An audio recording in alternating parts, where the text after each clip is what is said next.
नामों की घोषणा कर रहा हूं। अपने स्थान से खड़े होकर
दिगंबर जैन समाज अजमेर और जयपुर भारतवर्षी तीर्थ कमेटी के समस्त पदाधिकारीगण, प्रबंध कारिणी समिति खजुराहो, किशनगढ़ राजस्थान,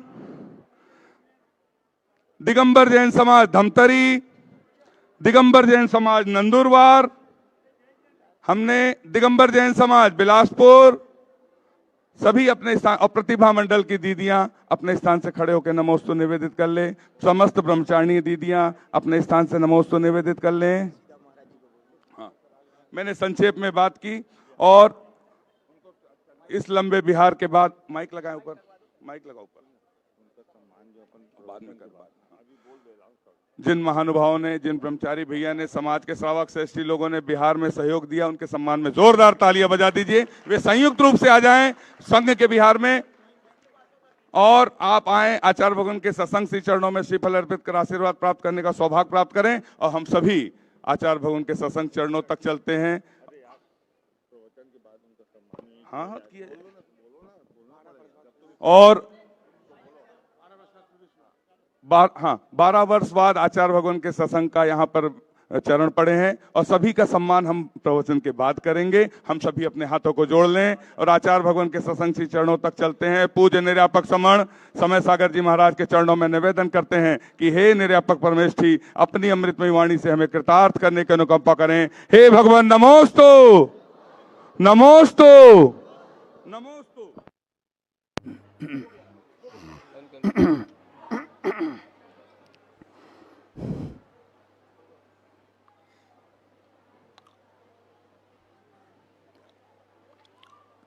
ओम नमः सिद्धेभ्यः, ओम नमः सिद्धेभ्यः, ओम नमः सिद्धेभ्यः।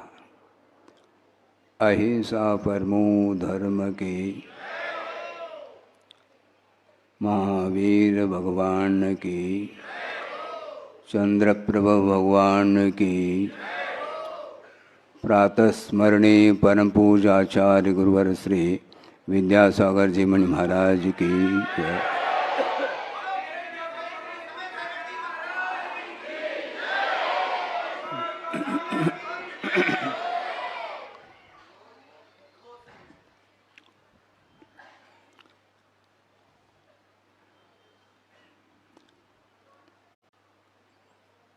आपके सामने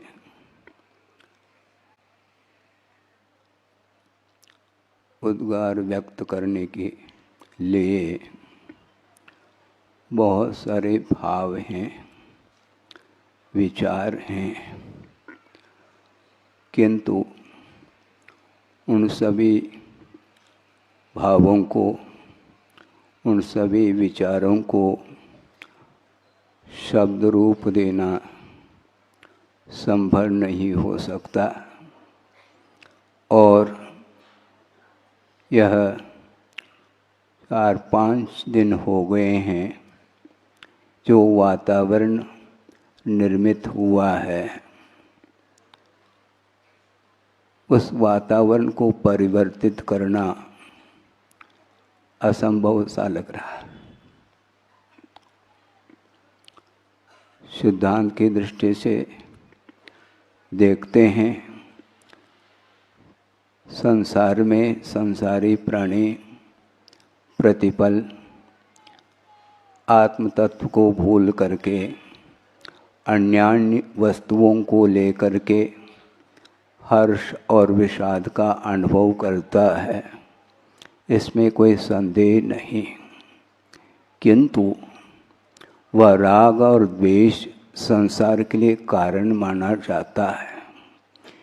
किंतु राग एक प्रकार का नहीं हुआ करता, एक विषयानुराग हुआ करता है और एक धर्मानुराग हुआ करता है। और धर्मानुराग के प्रसंग को लेकर के ये आपके सामने 5-6 दिन निकल गए लगभग कि धर्मानुराग हमारा छूट रहा है। गुरु के प्रति जो अनुराग होता है वह मात्र श्रवण तक ही सीमित नहीं, किंतु मैं सिद्धांत के आधार से आपके सामने बहुत संक्षेप से विषय रख रहा हूँ। एक आध दिन बाद और विस्तार के साथ विषय रखा जा सकता है, रखेंगे कि कहाँ तो समोशरण में प्रभु विराजमान हैं और वे केवल ज्ञान से संपन्न हैं, और समोशरण में गणधर परमेष्टि विराजमान हैं, और भी अनेक प्रकार की रिद्धिधारी आदि श्रमणों से वह सभा भरी हुई है, और स्वर्गीय अथवा चतुर्निकाय के देव देवांगनाएं भी वहाँ पर उपस्थित हैं, और दिव्य ध्वनि खिर रही है। और उस दिव्य ध्वनि का श्रवण करके द्वादशांग के पाठी जो गणधर परमेष्टि है श्रुत केवली के रूप में विराजमान हैं, और उसके साथ साथ एक और गणधर पद माना जाता उससे भी विभूषित हैं, और उस दिव्य ध्वनि की विराटता उसकी गहराई को समझते हुए और सूक्ष्म से सूक्ष्मतम तत्व का व्याख्यान, तत्व के स्वरूप के बारे में विश्लेषण चल रहा है, और वह गणधर परमेष्टि का जो उपदेश है अथवा उनकी जो देशना है वह बिना धर्मानुराग के संभव नहीं है। जब उनकी भूमिका में भी धर्मानुराग सामने है तो हम कहाँ लगते हैं? हम धर्मानुराग से नीचे उतर ही नहीं पाएंगे, ये ध्यान रखें। इसलिए किन शब्दों से उद्गार करें? आचार्य महाराज ने जो कार्य किया है वह कार्य आगमोक्त पद्धति से इस कार्य को संपन्न किया है। बड़ी निरीहता के साथ उन्होंने कार्य किया है।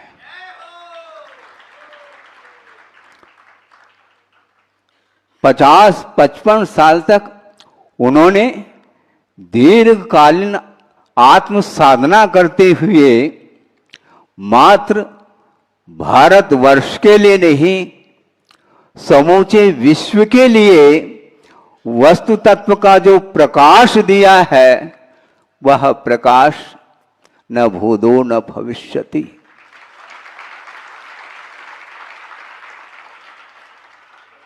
आचार्य महाराज की 1968 में आषाढ़ सुदी पंचमी के दिन दीक्षा, जैनेश्वरी दीक्षा संपन्न हुई। उस समय भी मैं अनुपस्थित था। उपस्थित नहीं था। जो गए थे उनका सौभाग्य अलग था, उनका पुण्य अलग क्वालिटी का था। किंतु आचार्य श्री की दीक्षा संपन्न होने के लगभग 20 दिन के उपरांत उनके चरणों में जाने का अवसर मिला, जबकि 2 साल उनको घर का त्याग करके समय निकल चुका था। 1 साल आचार्य देशभूषण जी के संग में वो रहे। उसके पश्चात वो वहाँ से निकल करके आचार्य ज्ञान सागर जी महाराज के पास आए और सुनते हैं कि लगभग 11 महीने के उपरांत जैनेश्वरी दीक्षा उनको प्राप्त हुई। 2 साल तक ब्रह्मचर्य अवस्था में रहे और ब्रह्मचर्य अवस्था में भी उनका दर्शन हम लोगों को नहीं हो पाया। उसके बाद निर्ग्रंथ अवस्था को धारण करने के उपरांत 20 दिन के उपरांत वहाँ पर पहुँच गए। अजमेर में भागचंद सेठ सोनी जी की जो नशिया हैं, सोने की नशिया से वह ख्यात है, और वहाँ पर पहुँच गए। वह सारा का सारा दृश्य सामने आ रहा है स्मृति पटल पर। और इसके बाद उस समय आचार्य ज्ञान सागर महाराज जी का भी दर्शन मिला और लगभग 1 महीना 1.25 महीना रुक करके निकल गए, क्योंकि उम्र हमारी कम थी, लौकिक पढ़ाई चालू थी।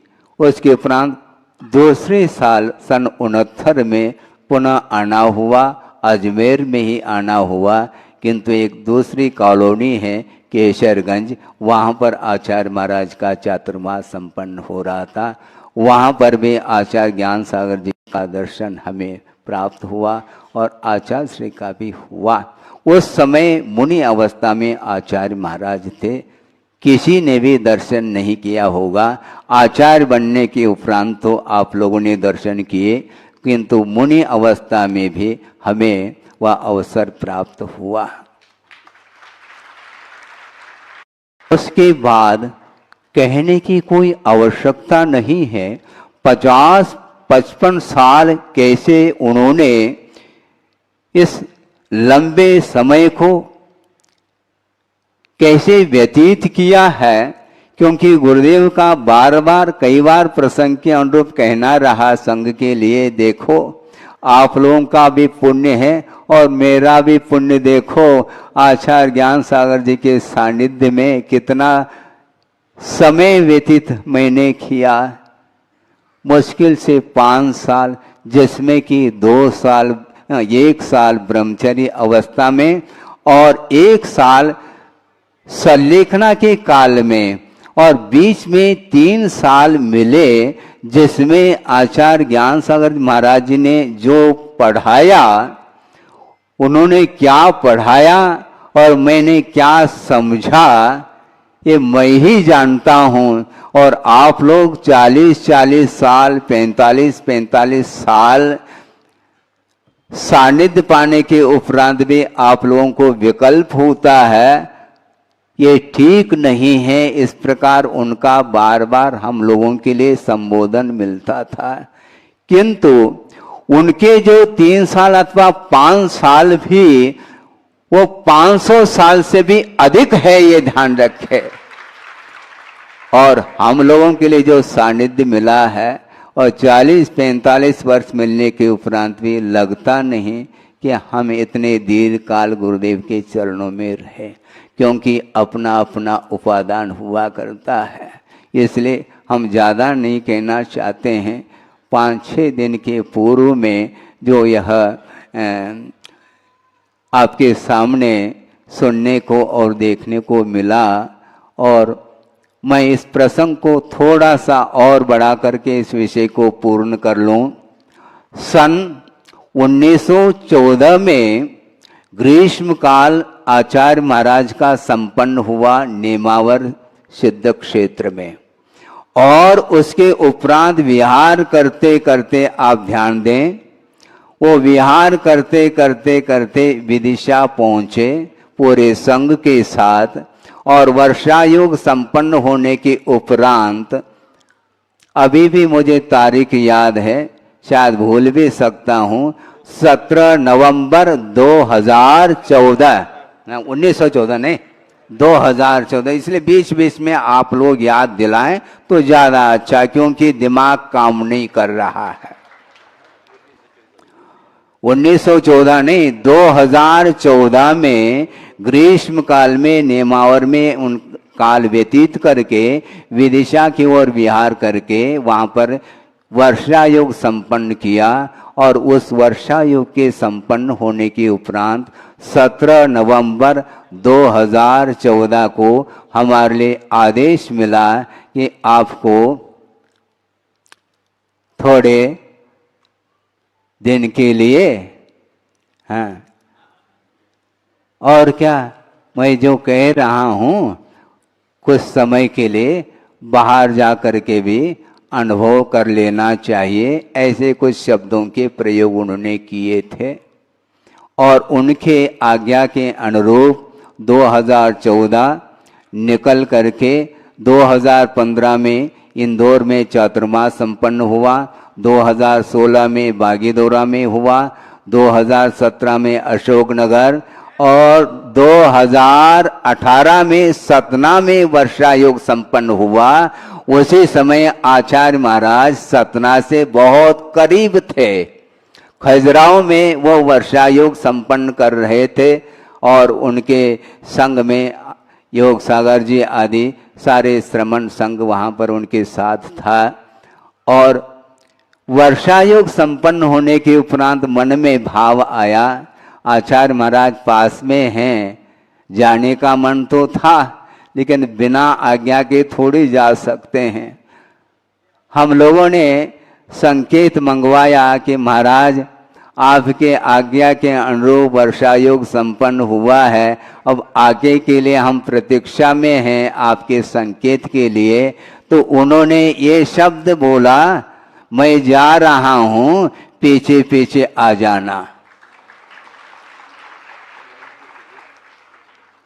मैं जिधर जा रहा हूं पीछे पीछे आ जाना।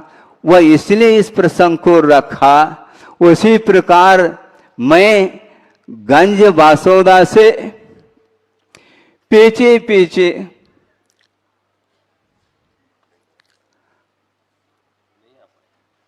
पीछे पीछे चलता आया, और आगे आगे आचार्य महाराज बढ़ते गए, और इस स्थान पर जाकर के आचार्य महाराज के केवल फोटो पर देखने को मिल रहे हैं, और वो कहाँ पहुंच गए हैं।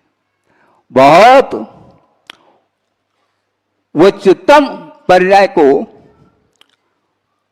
उन्होंने प्राप्त इसलिए किया है क्योंकि 50-55 वर्ष तक उन्होंने जो निर्दोष रत्नत्रय की जो आराधना की है, और उस आत्म कल्याण के साथ रत्नत्रय की निर्दोष आराधना करते हुए विश्व के लिए जो मार्ग प्रशस्त किया है, उसका प्रतिफल सामान्य पर्याय थोड़ी मिल सकती है।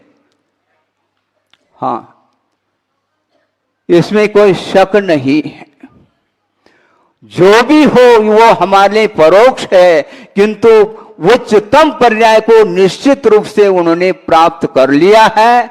और मुझे पूर्णतः यह श्रद्धान का एक आस्था का विषय बन चुका है कि बहुत ही अत्यल्प काल में उस पर्याय को पूर्ण करके कहां पर किस पर्याय को प्राप्त करेंगे, आगे के पर्याय मत पूछो। और एक भक्ति है, एक भावना है, क्योंकि प्रत्यक्ष ज्ञान का विषय नहीं है, किंतु भाव मन तो यही कहता है, निश्चित रूप से तीर्थंकर प्रकृति का बंध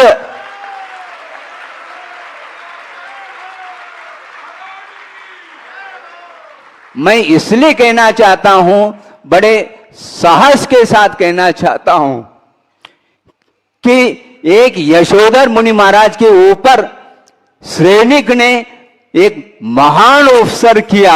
उसके उपरांत उस अज्ञान दशा में उपसर करने के उपरांत जब ध्यान से निवृत्त होते हैं यशोधर महाराज, उस समय चेलना रानी और श्रेणिक दोनों पहुंचे हैं और अपने किए हुए अनर्थों को सामने रखा और नमोस्तु किया। तो दोनों के लिए साम्य भाव के साथ उन्होंने धर्म वृद्धि का आशीर्वाद दिया। उसके फल स्वरूप जो उनके अंदर, श्रेणी के अंदर जो पश्चाताप रूपी अग्नि झुलसने लगी और उसके फल स्वरूप मिथ्यात्व के साथ उन्होंने जो नरकाई का बंद किया था वो तो अपनी जगह है।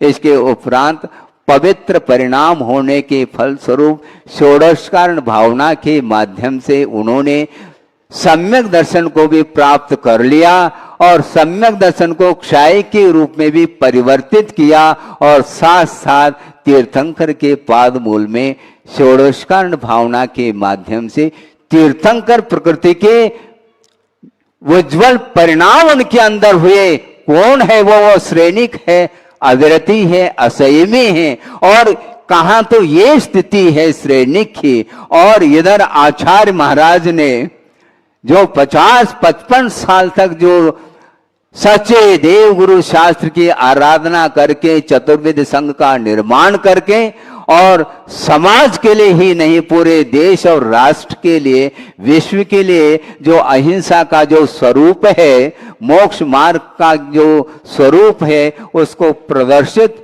प्रशस्त बनाते हुए वो इस कार्य को उन्होंने संपन्न किया है। हमारे पास शब्द नहीं और न समय है, इसलिए उनके चरणों में इतना ही भाव व्यक्त करना चाहता हूँ। जहाँ कहीं भी वो हों तो वो हमारे लिए बार बार स्मृति के विषय बने रहें और उनको याद करते हुए हम अपने शेष जो जीवन है उस शेष जीवन को भी बिना किसी अपेक्षा, बिना किसी इच्छा के निरीक्षता के साथ उन्होंने जो कार्य संपन्न किया है, उसी प्रकार हम भी अपने शेष जीवन में उस कार्य को संपन्न कर सके। इस प्रकार उनके चरणों में हम भावना, भक्ति और प्रार्थना करते हैं, प्रभु हमारे लिए उसी प्रकार शक्ति प्रदान करे, क्योंकि भावना भी अपने आप में सिद्धांत तक ले जाने वाली भावना मानी जाती है। इसलिए हम गुरु से और प्रभु से प्रार्थना करते हैं कि थोड़ा सा जीवन बचा है और उसको उसी प्रकार जो उन्होंने कार्य किया है निरीता के साथ, उसी प्रकार निरीता के साथ हम रत्नत्र की आराधना करते हुए इस पार्थिव शरीर का विसर्जन कर सकें। इस पवित्र भावना के साथ अहिंसा परमो धर्म की जय। आचार्य प्रवर श्री विद्यासागर जी मुनि महाराज की जय। बोधि समाधि परिणाम शुद्धि स्वात्मोपलब्धि शिव शोक शुद्धि। चिंतामणिम चिंतित वस्तुदाने त्वां वंदमानस्य ममास्तु देवे।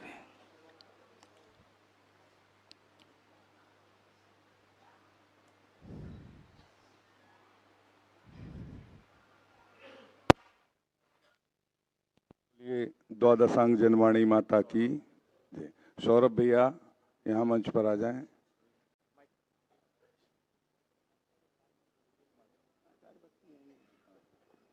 सभी लोग अपने स्थान पर बैठे रहें।